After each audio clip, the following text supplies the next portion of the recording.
कहा जैसे भूखे व्यक्ति को भोज्य पदार्थ प्राप्त हो जाता है,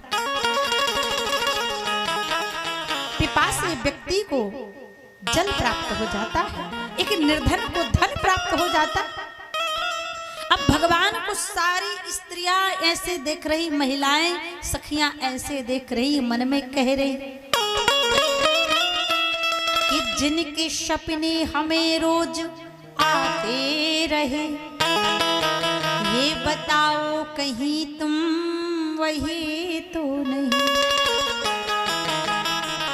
सारी सखियां भगवान को देखकर मन में कहती हैं, जिनका हम दर्शन करते हैं कहीं आप वही तो नहीं। एक सखी ने कहा, अरे सखी इनकी ओर मत देखना। बोले क्यों?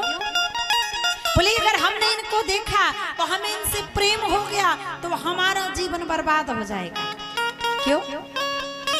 क्योंकि परदेसी की प्रीत, परदेसी की प्रीत रहने का सपना, और दिया कलेजा काट पर हुआ ना अपना। ये दिल लगाने के लायक नहीं है। राम जी को मत देखो, नजरों को झुका लो, लेकिन जिसके सामने ईश्वर खड़ा हो। एक बात याद रखना, जब कभी लगे ना कि हम बड़े गुणवान हैं, हम बड़े रूपवान हैं, तो एक बार भगवान की ओर देख लेना। नाम तुम्हारा तारणहारा, कब तेरा दर्शन होगा। और जिसकी रचना है इतनी सुंदर, वो कितना सुंदर होगा। जितनी सखियां थी सब भगवान को देख रहे। सारी सखियां कहती हैं, हे राम जी एक बार हमारी ओर देख लो। क्यों? क्योंकि निगाहें मिलाने को जी चाहता है, तेरा दर्श पाने को जी चाहता है। लेकिन राम जी को तो याद है, गुरु जी ने कहा था कि सब कोई देखेगा लेकिन तुम किसी को मत देखो। यही तो अंतर है ना। लोग कहते हैं हमने जीवन में गुरु बना लिया, हम गुरु को मानते हैं, लेकिन गुरु जो कहते हैं वो नहीं मानते। लेकिन राम जी ने गुरु की वाणी को समझा और माना। अब जितनी सखियां थी सब भगवान को देख रही, सारा जनकपुर देख रहा। एक सखी ने कहा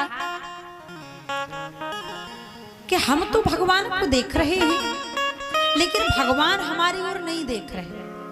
क्या किया जाए? उसी जनकपुर गांव में उसी समय एक नई नवेली बहू आई थी। 2 दिन ही उसके विवाह को हुए थे। अब नई नवेली बहू आई, पूरा गांव भगवान को देखने लगा। तो उस बहू ने अपनी सास से कहा, माता, हे सासू माँ, इस गांव में जगत नियंता जगताधार भगवान आए हैं, तो चलो आप भी भगवान को देखना, मैं भी देखूंगी। और जब बहू ने सास से पूछा, तो सास है, क्योंकि सास का मतलब क्या है? बोले सास जो बहू को भरपेट सांस ही ना लेने दे, झाड़ू लगा, पोछा लगा, बर्तन साफ कर, ये कर वो कर। अब बहू ने कहा मैं तो राम जी को देखूंगी। सास ने कहा, री बहू तुझे घर में 2-4 दिन तो आए नहीं हुआ, तू घर के बाहर जाने के लिए बोल रही है। नहीं जाना, बैठ जा चुपचाप। अब सास ने तो मना कर दिया। बहू बेचारी घबरा गई कि सारा गांव भगवान को देख रहा, मैं भगवान नहीं देख पाऊंगी। अब सास की बात नहीं मानी और बहू ने दौड़ लगा दी। जहां पूरा गांव राम जी को देख रहा था,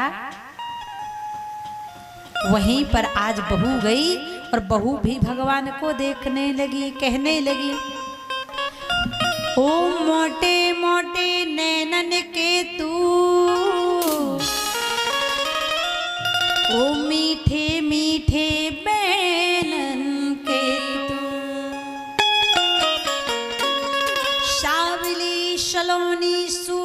के तू, ओ प्यारी प्यारी मूरत के तू, कजरा रे मोटे मोटे तेरे ने हाय नजर ना लग जाए, नजर ना लग जाए, अवधि बिहारी कजरा रे मोटे मोटे तेरे ने हाय नजर ना लग जाए। तेरा भाव के साथ हम भी तो बिहार वासी हैं, राम जी को देखने का हृदय में भाव बनाते हुए करनारी रे बलहारी मोटे मोटे तेरी ने कोई नजर ना लग जाए, ओए होए होए नजर ना लग जाए।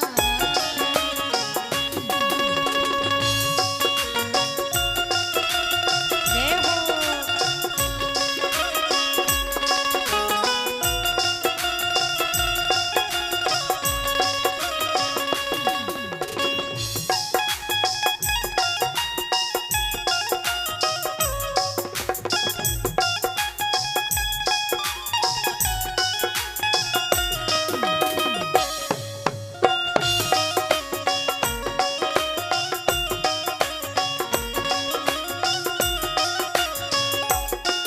आँखों का गजरा, बालों का गजरा, तेरी जीत है टेढ़ी, तेरी प्रीत है टेढ़ी, करे डारी रे बजहारे मोटे मोटे तेरे ने हाय नजर ना लग जाए, ओए होए होए नजर ना लग जाए। कोई नजर ना लग जा।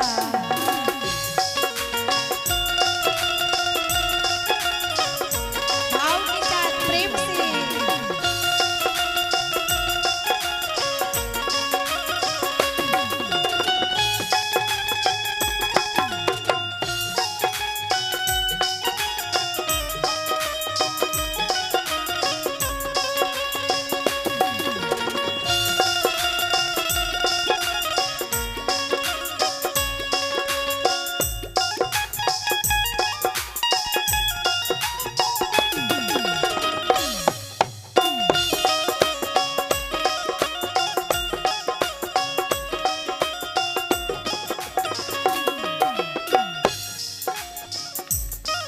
नजर ना लग जाए, नजर ना लग जाए, नजर ना लग जाए।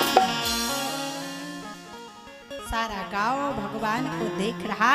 अब वह बहू गई, वो जाकर भगवान को देखने लगी।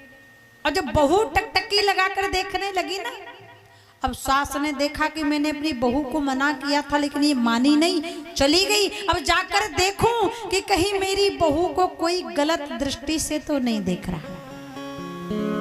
आगे आगे बहू और पीछे पीछे सास, ध्यान देना। अब बहू देख रही जाकर भगवान को और सास देख रही अपनी बहू को कि मेरी बहू का आंचल कैसा है, मेरी बहू का बाल कैसा है, मेरी बहू की साड़ी कैसी है, मेरी बहू का आंचल कैसा है, मेरी बहू को कोई गलत दृष्टि से तो नहीं देखा। अब बहू ने भी सोचा मेरी सास ने तो मना कर दिया था, लेकिन जरा देखो मेरी सास आई कि नहीं आई। अब जैसे बहू ने मुड़कर देखा तो सास टकटकी लगाकर देख रही थी बहू को। अब बहू से नहीं रहा गया। बहू ने कहा, ए सासू माँ, आप बड़ी अभागनी हो। बहू ने जब सास को कहा आप अभागनी हो तो सास क्रोध में आ गई, बोली तेरी हिम्मत कैसे पड़ी मुझे अभागनी कहने की। बहू ने कहा, सुनो सासू माँ, तुम बड़ी अभागनी हो। क्यों? अरे इस पूरे जनकपुर में यहाँ मुझे देखने वाला कौन है? मेरे इस हाड़ और मांस के शरीर को देखने वाला कौन है? इस शरीर सड़ जाता है, गल जाता है, जल जाता है। यहाँ तो सारा गांव पूर्ण ब्रह्म परमात्मा ईश्वर को देख रहा है, लेकिन आप मुझे देख रही हो, इसलिए मैं आपको अभागनी कह रही हूँ। क्यों? बहू ने सास से कहा, कि सब कोई देखत राम को मोए ना देखत कोई, लेकिन तू ही ऐसी अभागिनी जो देखत है मोह, तू ही ऐसी पापनी जो देखत है मोह। अब बहू ने सास को ऐसा कहा, अभागन कहा ना, तो बहू से सास बोलती है, बहू तू हमारे घर में रहने के लायक नहीं है, तू हमारे परिवार में रहना डिजर्व नहीं करती, इसलिए इसी वक्त अपना सामान उठाओ और अपने मायके जाओ। अब बहू ने भी कह दिया, माता मुझे अब तेरे बेटे की आवश्यकता नहीं। क्यों? I need not your son in my life. अब मुझे तेरे बेटे की भी आवश्यकता अपने जीवन में नहीं है। क्यों? क्योंकि अब मुझे ऐसा पति मिल गया है जो पति कभी नष्ट होने वाला। बहू ने सास से कहा कि सब कोई देखत राम को, मैंने राम को देखा है, इसलिए अब मेरे मन के भाव देखो। आपने कहा जाओ, मैं चली जाऊंगी, क्योंकि मुझे बाप के बेटे की जरूरत नहीं है, आवश्यकता नहीं। क्यों? बहू बोली, ऐशो बर में ना बरू जो जन्मे और मर जाए, बर बर लूं श्री राम को तो मेरी चुड़िया मर हो जाए, बर बर लूं श्री राम को तो मेरी चुड़िया अमर हो जाए। अब मुझे तेरे बेटे की आवश्यकता। भगवान श्री राम जनकपुर में घूम रहे थे, सारी सखियां भगवान को देख रही थी, लेकिन भगवान सिर झुका कर जा रहे थे। भगवान का नियम कितना अच्छा है, भगवान ने किसी को नहीं देखा। एक सखी ने कहा, बहन अगर राम जी ने हमें नहीं देखा तो हम तो मर ही जाएंगे, उपाय करो राम जी देखें। एक सखी ने कहा, तो एक काम करो, अगर राम जी को तुम चाहती हो कि देखें तो छत के ऊपर से कुछ गिराओ राम जी के ऊपर। बोले क्या गिराएंगे? बोले इस समय टमाटर बहुत सस्ता है, टमाटर ही फेंक दो ना। एक सखी ने कहा, नहीं नहीं, हम राम जी को टमाटर नहीं फेंक के मारेंगे। क्यों? क्योंकि अगर राम जी को हमने टमाटर फेंक के मारा ना, तो वह टमाटर 315 की गोली, बंदूक की गोली की तरह घायल कर देगा। क्योंकि संसार में सबसे कोमल क्या है?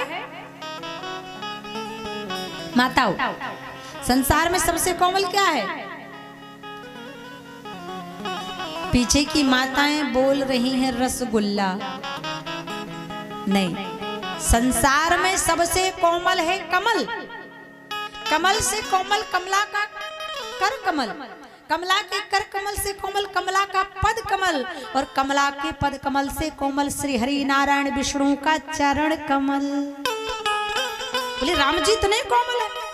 अब छत के ऊपर से टमाटर फेंक के मारोगे तो राम जी तो घायल हो जाएंगे ना, इसलिए क्या किया जाए? बोले काम करो ना, राम जी के ऊपर फेंकना क्या है? बोले बाबा गोस्वामी जी ने कहा, लिख दे कि ये हर से वर्षे सुमन सुमुख सिलोचन वृंद, जह तह जाए बंधु दो तह तह परमानंद। बोले सखियों ने आज भगवान के ऊपर क्या फेंका?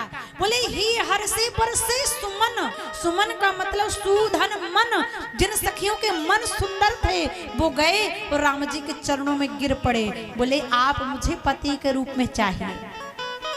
राम जी ने कहा नहीं नहीं, इस जन्म में तो नहीं हो सकता। बोले क्यों? बोले इस जन्म में तो मैं एक पत्नी व्रत का पालन करने आया हूं, लेकिन अगर आपको मैं पति रूप में चाहिए तो अगला जन्म में ऐसा लूंगा कि 16,108 विवाह करूंगा। तब भगवान कृष्ण रूप में आए और उन सभी सखियों के मन को, भाव को पूरा किया। बोलिए राजा रामचंद्र भगवान की। ध्यान देना। आज सारी सखियां भगवान को देख रही, लेकिन भगवान किसी की ओर नहीं देख रही। और कहती है देखने का नजरिया अलग होता है। एक बार तो कथा चल रही थी, एक माता जी आई, बोले देवी जी आप बहुत अच्छी कथा सुनाती हो आप, इसलिए कल हमारे यहाँ आपका निमंत्रण है। कल हम आपको अपने घर में भोजन के लिए बुला रहे हैं। हमने कहा बहुत अच्छी बात है, आप भोजन भी कराओगी, हलवा पूड़ी मिलेगी खाने को, और इसके बाद फिर दक्षिणा भी मिलेगी। बोलो जैसी है। हमने कहा ठीक। अब कल जब माता जी के घर में भोजन करने के लिए गए, तो ये हकीकत बात है, लेकिन कहाँ की है ये नहीं बताएंगे, लेकिन ये बात सत्य है कि जब माता जी के घर हम भोजन करने के लिए गए तो देखा वो माता जी अपने रसोई घर में चप्पल पहनकर भोजन बना रही थी और रेडियो पर गाना सुन रही थी, साजन मेरा उस पार है, मिलने को दिल बेकरार है। अच्छा ईमानदारी से बताओ, ऐसा भोजन कोई खाएगा अगर उसकी बुद्धि अच्छी भी है तो उसकी बुद्धि खराब होने में समय नहीं लगेगा। अरे माताओ भोजन बनाओ ना तो चप्पल तो कभी मत पहनना। हम इतने मॉडल ना बने, क्योंकि हम भारतवासी हैं, सनातन धर्म में हमारा जन्म हुआ है, हम विदेश के तो है नहीं, इसलिए मॉडल बनो, लेकिन इतना मत बनो कि अपने अन्नपूर्णा के कक्ष में चप्पल पहन कर चले जाओ। अरे चप्पल तो चप्पल होती है, चाहे वह किचन में रखो या बाथरूम लेकर जाओ, चप्पल तो चप्पल है, उसे सर पर तो रख नहीं सकते। इसलिए भोजन पवित्रता से बनाओ। इतना याद रखना, अगर आप भगवान का भजन गाकर भोजन बनाओगी ना, श्री कृष्ण गोविंद हरे मुरारी हे नाथ नारायण वासुदेवा, और जब भोजन बन जाए तो उसमें एक थोड़ा सा तुलसी का दल डाल के और ठाकुर जी को लगाओगी ना, अगर आपके घर में किसी की बुद्धि खराब भी है, 1 माह तक ऐसा करो, अगर उसकी बुद्धि में सुधार ना आ जाए तो बताना। लेकिन आजकल माताएं बहनें क्या करती हैं? आजकल माताएं बहनें जब रोटी बनाती हैं तो सबसे खतरनाक काम करती हैं। बोले रोटी बनाती हैं तो सास को चिड़चिड़ाती हैं, अब उस रोटी को उठा करके जब तवे पर रखती हैं तो ससुर को चिड़चिड़ाती हैं, और तवे से जब सेकती हैं चूल्हा पर तो पति को चिड़चिड़ाती हैं। तो जितनी चिड़चिड़ाहट होती है तो रोटी में चली जाती है, और जो भी उस रोटी को खाता है तो वो भी चिड़चिड़ाने लगता है। इसलिए जब भोजन बनाओ तो याद रखो, भोजन बनाते समय अच्छे भजन गाओ, इस वाणी से अच्छा बोलो, तभी आपका भोजन प्रसाद बनेगा। क्योंकि जैसा खाओगे अन्न वैसा होगा ये मन, याद रखना। और जैसा पियोगे पानी वैसे निकलेगी बानी, और जैसे करोगे जीवन में संगत वैसे जीवन में निकल के आएगी रंगत। बोलो जैसे आए। इसलिए विशेष ध्यान दें। और भोजन से एक बात याद आई, हमारे जो यज्ञ के भंडारी है ना, वो इतना अच्छा भोजन बनाते हैं, इतना अच्छा भोजन बनाते हैं। और कल तो भंडारी जी ने इतनी अच्छी खीर बनाई थी, इतनी अच्छी खीर बनाई थी कि हमारी पूजा जी 10 कटोरी खीर खा गई। आज बैठते नहीं बन रहा कुर्सी पर। बोलो जैसे आ रहा।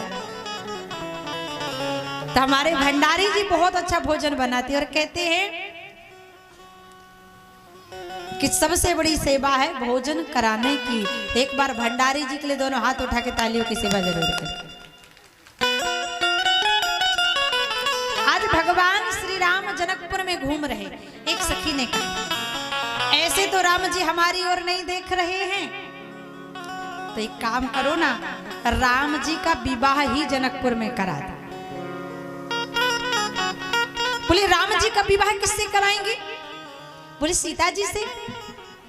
और जब सीता जी से विवाह करा देंगे तो राम जी का आना जाना बना रहेगा और हम देखते रहेंगे क्योंकि आजकल का दामाद तो अधिकतर ससुराल में ही दिखाई देता है।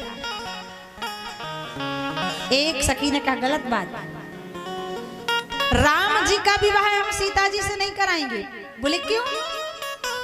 अरे बोले इन दोनों में कोई मैच ही नहीं है, और विवाह मैच वालों में करना चाहिए। लायक ही से कीजिए ब्याह बैर और प्रीत। बोले राम जी से विवाह सीता जी का नहीं कर सकती, क्योंकि राम जी कहाँ काले कलूटे और सीता जी कहाँ गोरी चिट्टी, कोई मेल ही नहीं। एक सखी ने कहा तो एक काम करो, फिर सीता जी का विवाह, बोले सीता जी का विवाह विष्णु भगवान से करा दे। बोले विष्णु भगवान से तो और नहीं करा सकते, क्यों? बोले विवाह में समानता होनी चाहिए, और विष्णु भगवान में और सीता जी में समानता नहीं। बोले मान लो अगर सीता जी का विवाह विष्णु जी से कराया तो विष्णु भगवान के हाथ कितने हैं? विष्णु भगवान के हाथ कितने? 4। और सीता जी के हाथ कितने हैं? 2। और मान लीजिए अगर सीता जी का विवाह विष्णु भगवान से करा दिए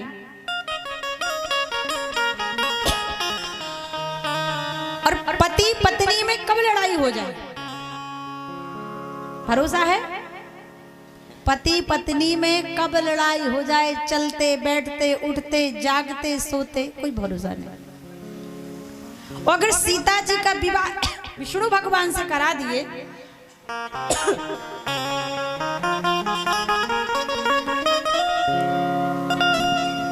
तो अगर कभी लड़ाई झगड़ा हुआ सीता जी का और विष्णु जी का, तो सीता जी के 2 हाथ, विष्णु जी के 4 हाथ, तो विष्णु जी क्या करेंगे? बोले एक हाथ से सीता जी के दोनों हाथ पकड़ लेंगे, दूसरे हाथ से बाल पकड़ लेंगे, और तीसरे हाथ से राधे राधे। तो जीवन का कोई सुख नहीं मिलेगा। बोले ठीक है तो विष्णु जी से मत करो, ब्रह्मा जी से कर दो। बोले ब्रह्मा जी से तो और नहीं कर सकते, क्यों? बोले ब्रह्मा जी में कोई समानता नहीं। सीता जी का मुख है 1, ब्रह्मा जी के मुख है 4, और सीता जी जिंदगी भर रोटियां बनाती रहेंगी, लेकिन ब्रह्मा जी कभी अफरने वाले नहीं। अच्छा तो बोले ब्रह्मा जी से भी मत करो, शंकर भगवान से कर दो। बोले उनसे भी नहीं कर सकते, क्यों? क्योंकि बेकाटे बेसे मुखा पंचे पुरारी, बिकट बेस मुख पंच पुरारी, विधि मुख जारे श्री राम राम। नारी भोजा विधि मुख जारी,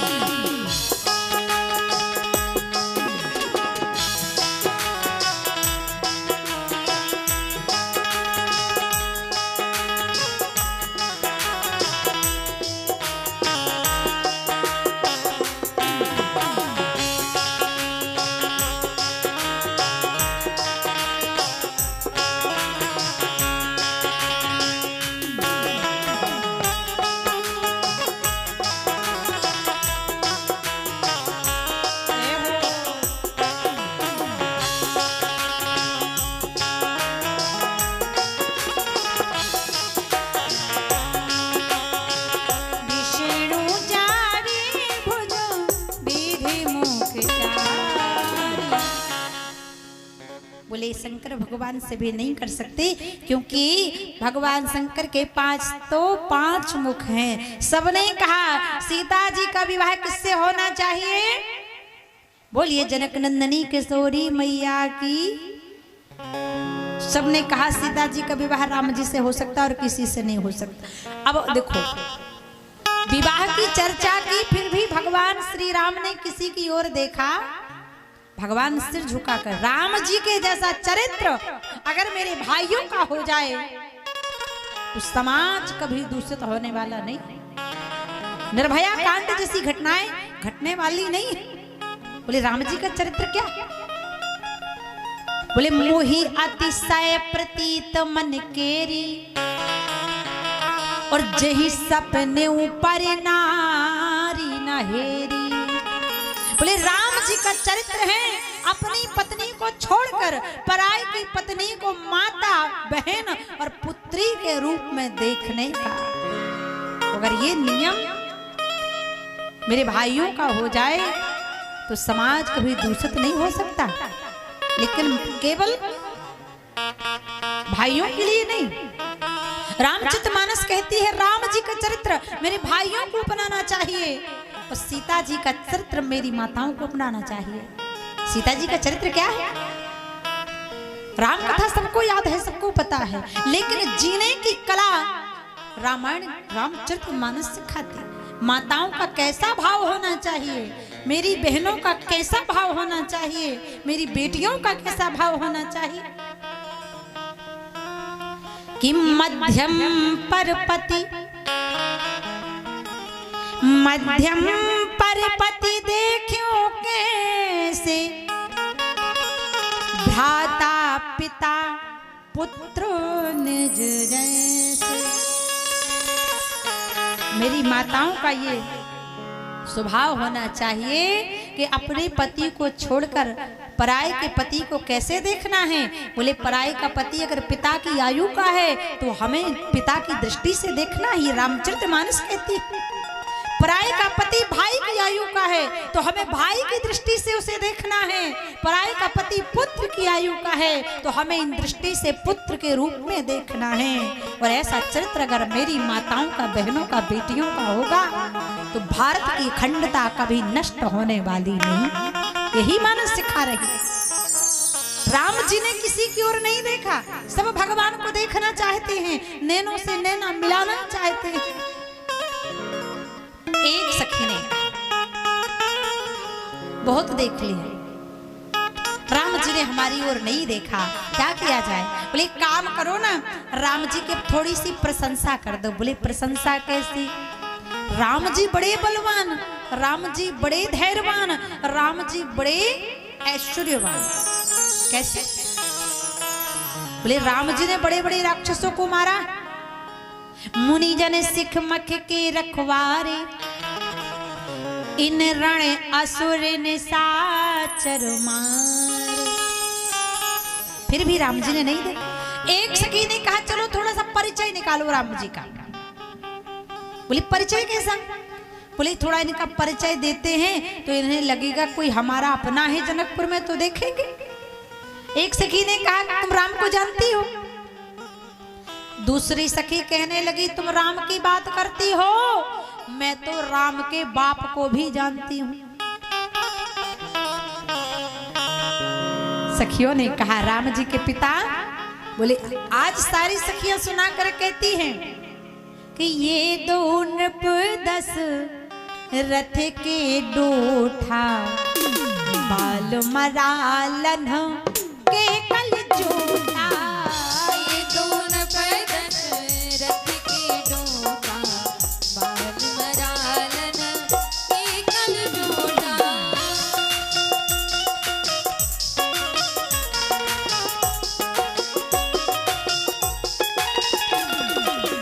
श्री राम जय राम जय जय राम, श्री राम जय राम जय जय राम, जय रघुनंदन जय सिया राम बोलो जय सिया राम। श्री राम जय राम जय जय राम, जय सिया राम। भगवान श्री राम के लिए कहा कि हम इनके पिता को जानते हैं। एक सखी ने कहा जवाब दिया। अब लक्ष्मण जी ने कहा भैया जरा मैं देखना चाहता हूँ यहाँ जनकपुर में हमारी मौसी कहाँ से आ गई।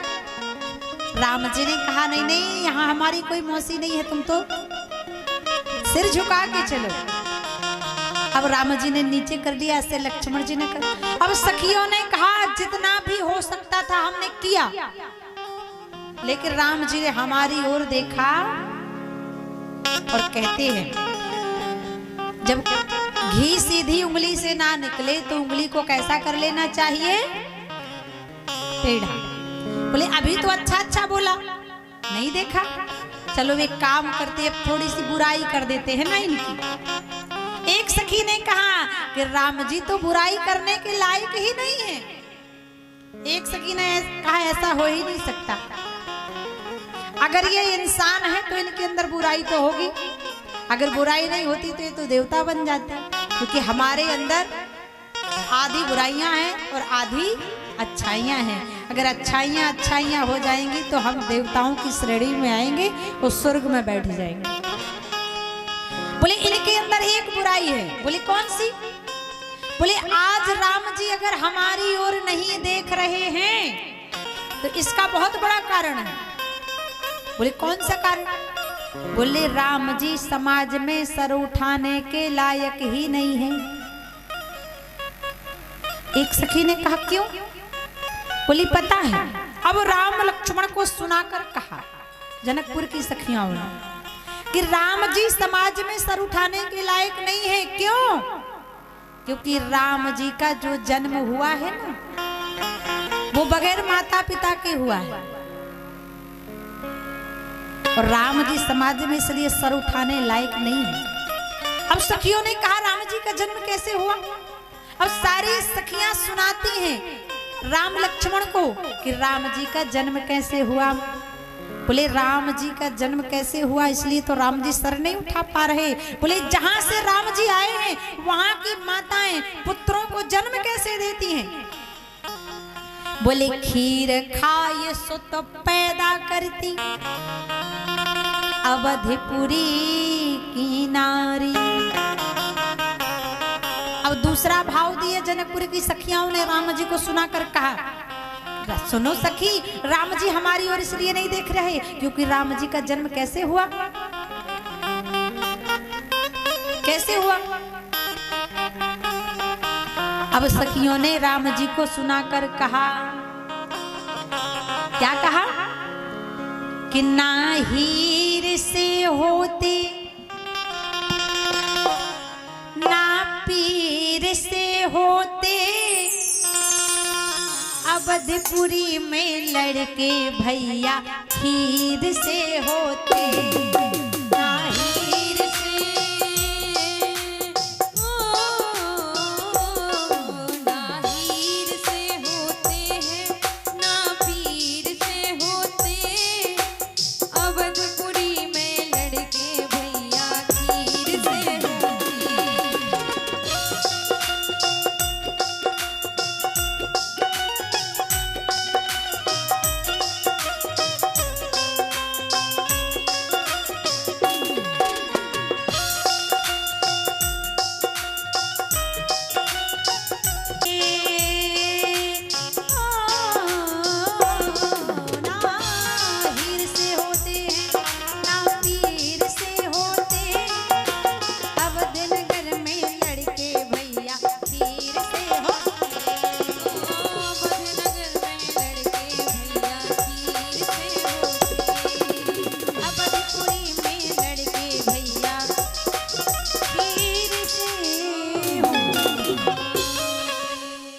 जनकपुर की सखियाओं ने कहा पता है सखी, राम जी सर उठाने के लायक नहीं है समाज में, इसलिए सर झुका के जा रहे हैं क्योंकि राम जी का जन्म कैसे हुआ? बोले अयोध्या की माताएं बेटों को कैसे जन्म देती हैं? बोले ना हीर से होते। हीर का मतलब आप पंजाब में जाओगे तो वहां लड़की को कुड़ी और हीर कहते हैं। तो बोले ना हीर से होते और ना पीर से होते, टी में लड़के भैया खीर से होते। अब लक्ष्मण जी ने सुना, लक्ष्मण जी की आंखें लाल हो गई, केस फैल गए। बोले भैया हमारी माताओं को क्या बोल रही हैं? हम सब कुछ बर्दाश्त कर सकते हैं लेकिन माता पिता का अपमान नहीं। अब लक्ष्मण जी महाराज लड़ने के लिए तैयार, क्योंकि जो क्षत्रिय होता है ना वो कभी किसी के सामने नहीं झुकता, लेकिन क्षत्रिय झुकता है जहां पर धर्म हुआ करता है, जहां पर धर्म की कथा हुआ करती है, जहां पर धर्म के लिए आवश्यकता पड़ती है, क्षत्रिय वहां झुक जाता है और अपने प्राण भी न्यौछावर कर देता है, अन्यथा और कहीं झुकने वाला नहीं। अब लक्ष्मण जी ने कहा भैया मैं इन जनकपुर की सखियाओं को जवाब देना चाहूंगा। क्यों? क्योंकि इन्होंने हमारी माताओं को उल्टा सीधा बोला है। राम जी ने कहा तुम जवाब तो दोगे लक्ष्मण, लेकिन जवाब है? लक्ष्मण जी ने कहा राम जी ने कहा जब तुम्हारे पास जवाब नहीं है तो क्यों फुदक रहे, बैठ जाओ। लक्ष्मण जी ने कहा देखो ठाकुर, हे रघुनंदन राम, अरे खेत में बीज डालने का काम किसका है? डॉक्टर का, किसान का, और उसमें दाना देना ना देना काम है राम का। हे ठाकुर जी, अगर कृपा आपकी हो जाए ना तो मैं जनकपुर की सखियों को जवाब दे सकता हूं, क्योंकि सबका काम किसकी कृपा से चल रहा? पड़ोसी की। अच्छा, सबका काम किसकी कृपा से चल रहा, जरा बताओ। कि सबका राम की कृपा से, राम की कृपा से हो रहा कि नहीं? कि मेरा राम की कृपा से सब काम हो रहा है। मेरा राम की कृपा से सब काम हो रहा है। सबका काम राम की कृपा से होता है। हमारा काम हमारी कृपा से नहीं होता, धन से नहीं होता, दौलत से नहीं होता, सबका काम राम की कृपा से होता है। जब तक राम की कृपा नहीं तब तक आप कितना भी मेहनत कर लो फल मिलने वाला नहीं। अब राम जी ने कहा अगर ऐसी बात है तो जाओ लक्ष्मण जवाब दो। अब लक्ष्मण जी खड़े हो गए। अब लक्ष्मण जी ने कहा सुनो जनकपुर की सखियाओ, अगर हमारा जन्म खीर खा के हुआ है तो हमें भी पता है आपके यहाँ बेटियां कैसे होती हैं। अब लक्ष्मण जी ने जवाब दिया। लक्ष्मण जी ने कहा सावधान सुनो, हमें भी पता है कि बोले खेत जोत बिटिया पैदा करती, जनकपुरी की नारी। राजा जनक ने हल चलाया तभी ना सीता जी हुई।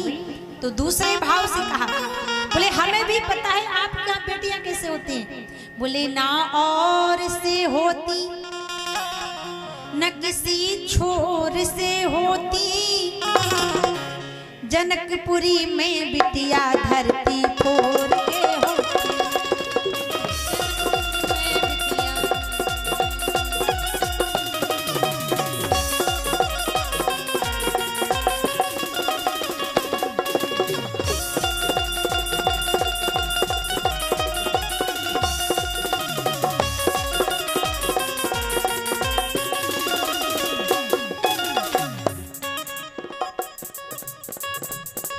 नहीं से ओ ना और से होती है ना छोर से होती, जनकपुरी में बिटिया धरती फोड़ के होती, जनकपुरी में बिटिया धरती फोड़ के होती।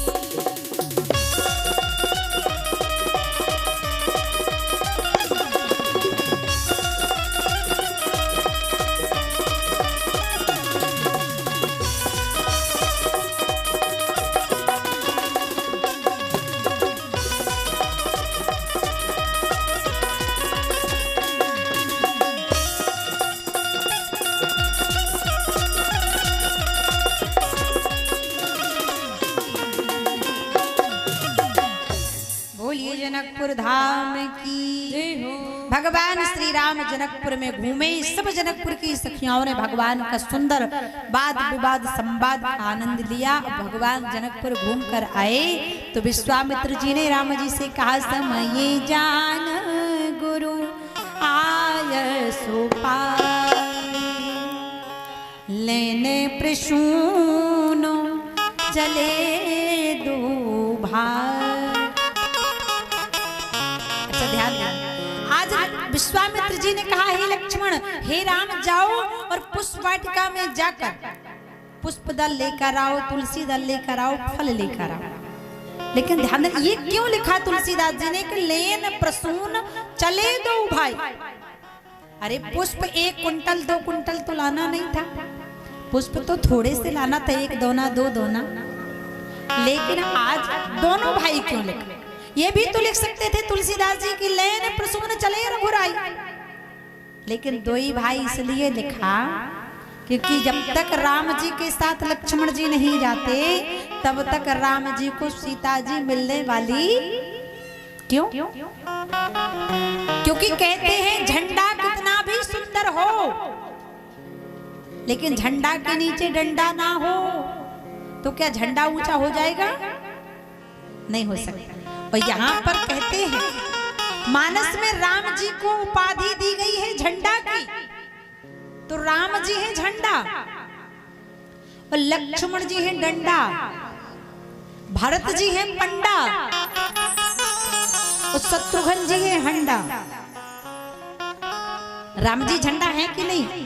तुलसीदास जी बता रहे हैं मानस में, अरे रघुपति की रति विमल पताका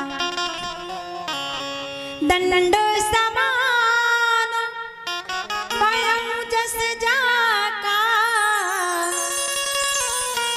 रघुपति की रति विमल पताका।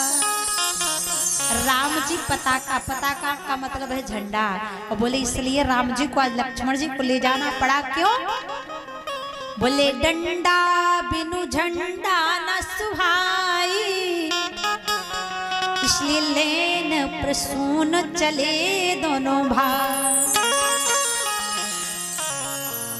राम जी पुष्प लेने गए, ध्यान देना राम जी की मर्यादा। राम जी जब पुष्प वाटिका के गेट पर पहुंचे तो राम जी ने 2-4 पुष्प तोड़ने के लिए मालियों से पूछा। और आजकल हम लोग बड़े बड़े ताले तोड़ देते हैं लेकिन किसी से पूछते। माली ने कहा अगर पुष्प चाहिए तो सीता जी के नाम का जयकारा लगाना पड़ेगा क्योंकि ये बगीचा सीता जी का है। लक्ष्मण जी ने कहा भैया भाभी के नाम का जयकारा मत लगाना। क्यों? बोले कहते हैं व्यक्ति अगर एक बार ससुराल में झुक गया तो फिर जिंदगी भर झुकता है। अब राम जी ने कहा ऐसा नहीं लक्ष्मण, गुरु जी के लिए प्राण देने पड़े तो मैं प्राण भी त्याग दूंगा। और दोनों भाइयों ने जयकारा लगाया, हम भी लगाए, बोलो जनक नंदिनी किशोरी मैया की। अब राम जी पुष्प वाटिका गए, अब राम जी पुष्प तोड़ने लगे और यहाँ से सीता जी आई। देखो आज माता सुनैना ने अपनी पुत्री का विवाह किया तो विवाह करने के पूर्व पुत्री को कहाँ भेजा?